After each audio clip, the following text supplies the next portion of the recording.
Hoje é terça-feira, dia 4 de outubro de 2022. Os resultados da eleição mostram que ainda existe muita incerteza em relação a quais serão as políticas econômicas do futuro. Vamos deixar para falar dessas questões quando a gente tiver um pouco mais de clareza sobre as propostas. Por enquanto, eu queria destacar aqui hoje o seguinte, né? Nós vamos falar de um tema que a gente fala pouco. Por quê?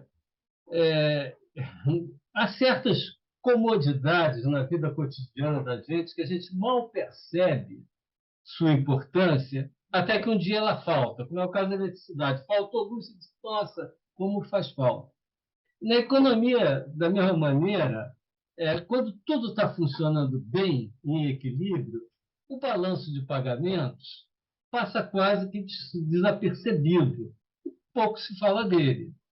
Mas, quando ocorre uma crise externa, aí nós vemos como ele é importante.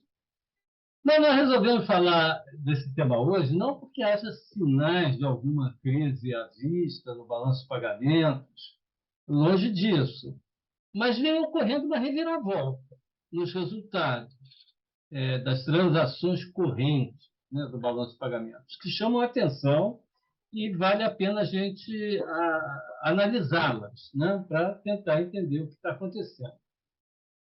Queria começar dizendo que nos últimos 2 anos, o Brasil teve um déficit nas transações correntes em torno de 1,7% do PIB, nos 2 anos, nos 2 últimos anos.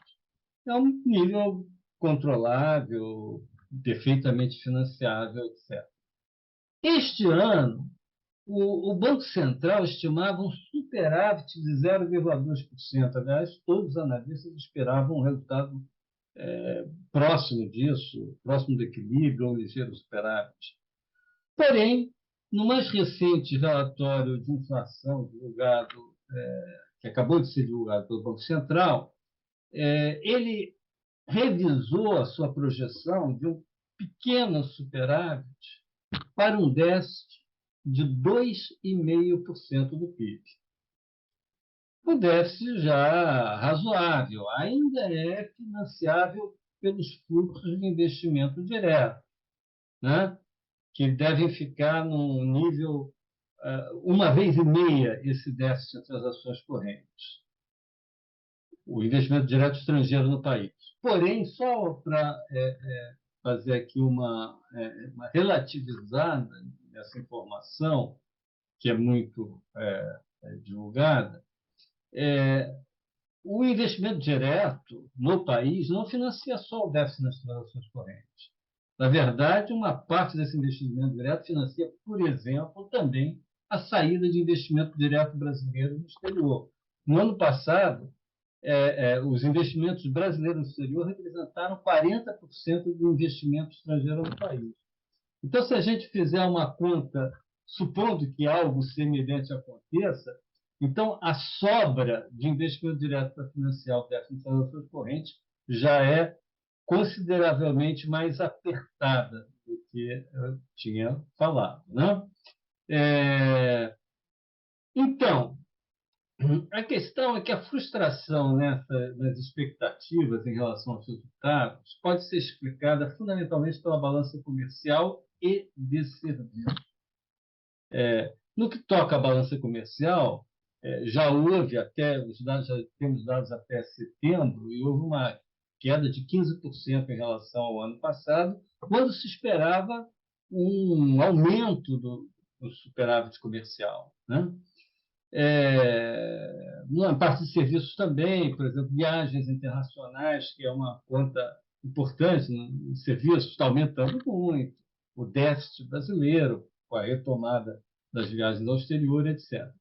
Mas o que mais intriga na subida desse déficit de transações correntes para 2,5% do PIB é que, normalmente, uma variação desta ordem de grandeza nas transações correntes tende a ser explicada principalmente por 3 fatores. A piora nos termos de troca, né? Índice preço das exportações sobre preço das importações, um crescimento forte da economia doméstica, maior do que a economia mundial, e uma apreciação cambial forte que afete a competitividade da produção doméstica frente à externa. Quanto a esses três fatores, até bem pouquíssimo tempo atrás, havia uma percepção de que eles contribuiriam positivamente para a conta corrente, não negativamente, né? Mas, aparentemente, não tem sido bem assim, né? Vamos começar com a questão dos termos de troca, né? A alta dos preços das commodities neste ano, né, até recentemente, né, agora acomodou um pouco, mas na média ainda estão preços muito altos, né, beneficiaria, na visão de todos, obviamente, o Brasil, que é um exportador de commodities. Né? No entanto, quando a gente vai observar a estatística de termos de troca, quer dizer, preço de exportação sobre preços de importação, houve uma queda de 10% no período janeiro-julho desse ano, que é até onde a gente tem esse tipo de dado, de índice de preço de exportação e importação. Então, surpreendentemente, apesar do aumento do preço de commodities, houve uma piora nos termos de troca brasileiro. Né? E isso, basicamente, porque os preços das importações brasileiras dispararam, subiram 32% nesse mesmo período que eu me referi, versus um aumento de 18% na média dos preços das nossas exportações. Queria destacar aqui o fato, né, isso pode causar uma certa surpresa, esses números, mas que esse aumento do preço das importações foi puxado principalmente pelos bens intermediários, né, que representam 65% das importações brasileiras. Entre eles, por exemplo, produtos químicos, fármacos, etc., só esses aí representam 30% das importações brasileiras. E mais os insumos eletrônicos, etc., tudo que é utilizado, né, semicondutores, que é utilizado na produção de outros bens. E esses bens intermediários tiveram uma alta de preço de 29%. Né? Fora o fato de que o Brasil também importa combustíveis, o Brasil não só exporta combustíveis, mas também importa. 15% das importações brasileiras são de combustíveis. Então, e esses tiveram uma alta de 100%. Né? Então, no frigir dos olhos, juntando tudo isso, né, as importações tiveram alta de preços muito superiores às nossas exportações. E foi isso que contribuiu fundamentalmente para a piora da balança comercial, porque, em termos de quantidade, o volume importado praticamente ficou estagnado. Até janeiro a julho desse ano, quanto igual ao período do ano anterior, a gente não tem essa separação de volume e preços até setembro. Então, até lá, o volume importado estava estagnado, né? Em média. Agora, notando que já nos últimos meses a gente começava a ter um aumento do volume importado também, né? Refletindo o crescimento do PIB. E aí nós entramos no segundo fator, que é o crescimento da economia brasileira. Né? No começo do ano, havia expectativas de que o Brasil cresceria pouquíssimo, né? Pouquíssimo. Chegou-se a ter uma previsão no foco de menos de 0,5% de crescimento ao ano, e agora as expectativas já são de um crescimento muito mais entre 2,5% e 3%, mais próximo de 3%, talvez, para a economia brasileira, enquanto que a economia mundial está crescendo muito menos. As previsões caíram para a economia mundial e subiram para a economia brasileira. Então, isso aí também, a gente pode pensar que isso aí seja uma outra explicação para o que deve acontecer, inclusive, daqui para diante, porque há uma piora em curso nas transações correntes. Né? Por fim, a taxa de câmbio. Se refere à taxa de câmbio, acho que é difícil, quer dizer, apesar de que houve até uma apreciação esse ano, mas acho que é razoavelmente consensual que a taxa de câmbio ainda se encontra num nível bastante depreciado. Se a gente pegar a série histórica do Banco Central, da taxa de câmbio real efetiva, a taxa de câmbio brasileira hoje ainda está bem depreciada em relação à média anual. Agora, fazendo uma ressalva aqui, que como a economia brasileira teve um crescimento de produtividade muito abaixo do resto do mundo, né, das economias avançadas, lá, de vários parceiros. Então, é, essa uma mesma taxa de câmbio que antes era suficiente para dar competitividade às exportações brasileiras e produção competitiva com importações, talvez já não seja mais.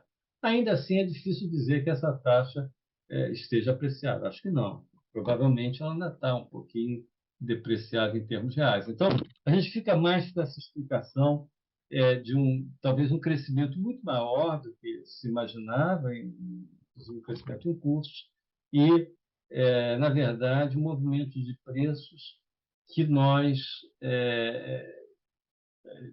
que inadvertidamente as pessoas podem pensar que estariam ajudando a balança comercial brasileira, quando, na verdade, elas estão tendo um efeito negativo sobre a balança comercial. Então, só para fazer essa colocação aqui.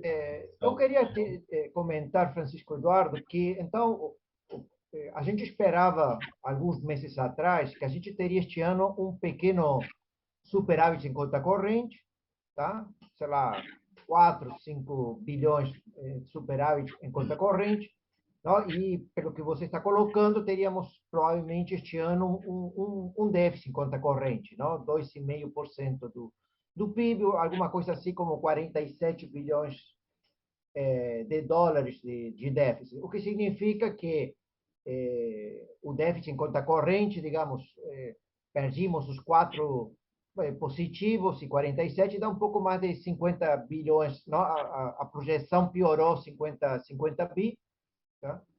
E um ponto que chama a atenção é que essa piora de 50 bilhões de dólares na projeção para o déficit em conta corrente este ano não teve nenhum efeito macroeconômico, não? Ou seja, o mercado de câmbio, que um pouco que você estava destacando, não sentiu essa mudança, né, desse fluxo da conta corrente, tá?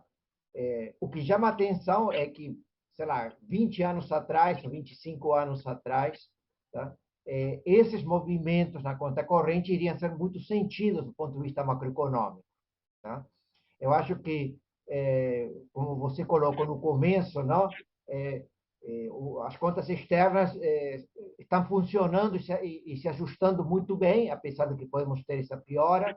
Isso não tem efeitos macroeconômicos importantes, não? Porque esse déficit em conta corrente para este ano que você está nos descrevendo seria financiado basicamente pelo investimento direto, não? Você não teríamos maiores problemas, tá? Ou seja, esse regime de câmbio flutuante que o Brasil tem permite amortecer esses impactos negativos que você descreveu, não? Que você descreveu tanto dos termos de troca, o aumento do nível de atividade, a apreciação do câmbio, que são efeitos que afetam a conta corrente, tá? Que piorou, mas que estão sendo, digamos, do ponto de vista macroeconômico, absorvidos bem, não?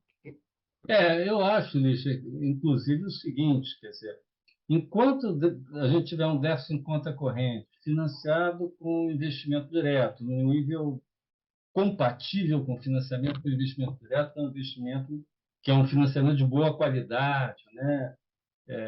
De longo prazo, etc. E, ao mesmo tempo, um nível muito elevado de reservas, eu acho que esses dois fatores aí são dois pilares um pouco que permitem que você chegue num déficit em conta corrente desses, ou uma alta dessas, como a gente teve recentemente, e isso não chegue a causar preocupações no mercado, né? Se ao longo dos anos esse déficit for subindo, né, se for havendo uma escalada muito grande, as reservas caírem, etc., aí, e houver problemas de financiamento externo, né, problemas de financiamento externo, enfim, uma retração nos fluxos de financiamento, um aumento do déficit, aí sim, dentro de algum tempo, poderia vir a ocorrer isso. Mas, por enquanto, a gente analisa o déficit, tenta entender por que está acontecendo isso, mas não chega a ser uma preocupação relevante, minimamente comparado com as outras, com os outros desequilíbrios aí que assombram a economia brasileira, como, por exemplo, o desequilíbrio fiscal. O que você coloca, então, vamos ter um déficit em conta corrente este ano de 2,5% do PIB, e é perfeitamente contornável do ponto de vista macroeconômico, não? A gente não tem... De fato, o Brasil é um país que, do ponto de vista estrutural, tem uma tendência a ter déficit em conta corrente, tá? E a utilizar essa poupança externa, tá? É claro que nas últimas décadas, esse déficit em conta corrente significa um aumento do passivo externo líquido, do passivo externo, mas se ele cresce em linha com o nível de atividade, não, essa relação passivo externo líquido PIB se mantém mais ou menos estável, não tem nenhuma tendência a explodir, então isso dá uma sustentação para as nossas contas externas e temos um certo conforto, tá?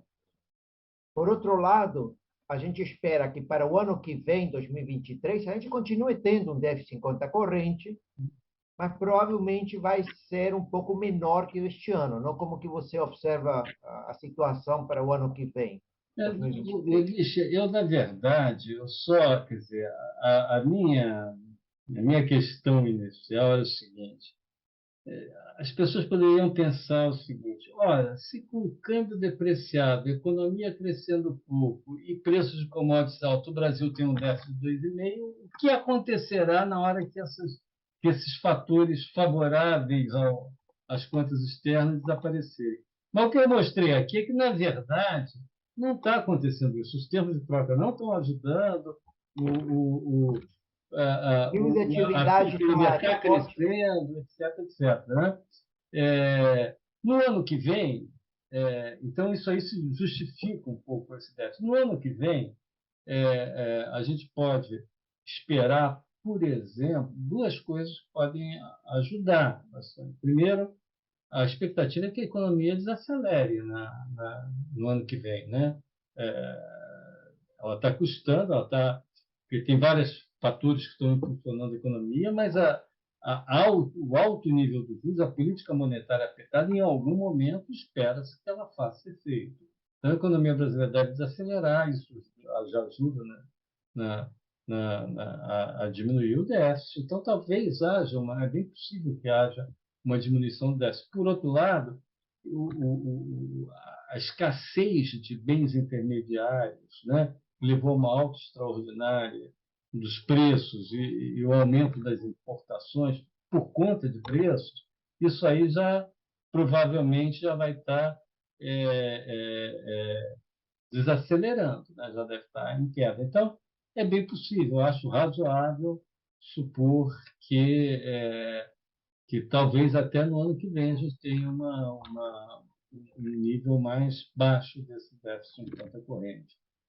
Devemos Então, ter isso um volume nos de deixa mais longe daquele cenário que seria um cenário preocupante. devemos ter um volume de importações o ano que vem, digamos, mais ou menos estável, com preços mais baixos de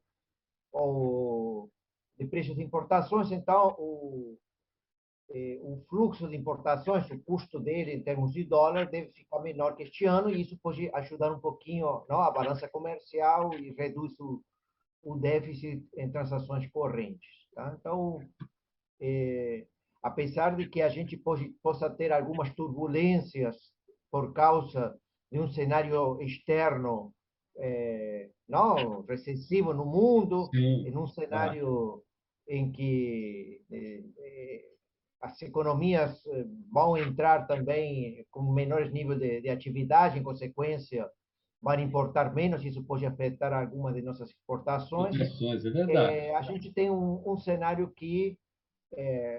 em que o déficit em conta corrente para o ano que vem foi ser um pouquinho menor que o deste ano. Tá? Em É, consequência, as contas externas continuariam também mais ou menos equilibradas, não? Porque continuaríamos tendo um fluxo de investimento direto que financiaria esse déficit em conta corrente. Então, não existe é, tantos é. motivos de preocupação, não?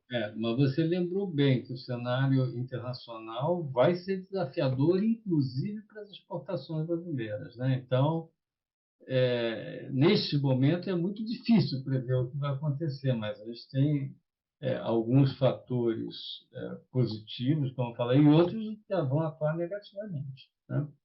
A conferir, vamos ver se um pouquinho mais à frente a gente consegue ter uma visão mais clara e fazer as nossas projeções para 2023. Bom, eu acho que já Só falar que é sempre reconfortante falar que as contas externas não são um grande problema ou não são uma grande restrição para o ciclo econômico brasileiro ou para a macroeconomia brasileira, não? Isso tem sido um sucesso. isso, pelo menos este problema a gente não tem por enquanto, tá?